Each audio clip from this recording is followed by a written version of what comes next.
এখন হচ্ছে বিশাল বৃষ্টি। এই বৃষ্টির মধ্যে ছাতা হাতা দিয়ে হাঁটতে হাঁটতে আর হাফ ভিজে আমি এখন যাচ্ছি প্রসাদ খেতে, কিন্তু আমার অনেক মজা আসছে। প্রায় হাফ ভিজেই গেছি, অনেক দিন পর আমি বৃষ্টিতে এরকম ছাতা মাথায় দিয়ে হাঁটছি, তাই একটু মজাটা বেশি লাগছে।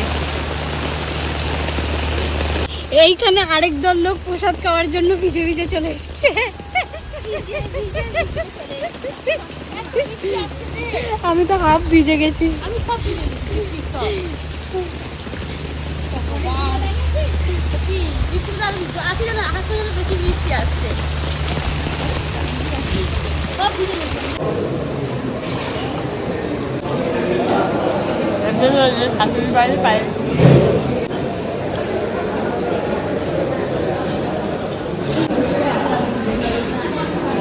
কেমন লাগলো প্রসাদ খেয়ে? ভালো, খুব ভালো, হেভি লাগলো, হেভি লাগলো। তো এখন আমরা চলে যাচ্ছি বাড়ি। টাটা।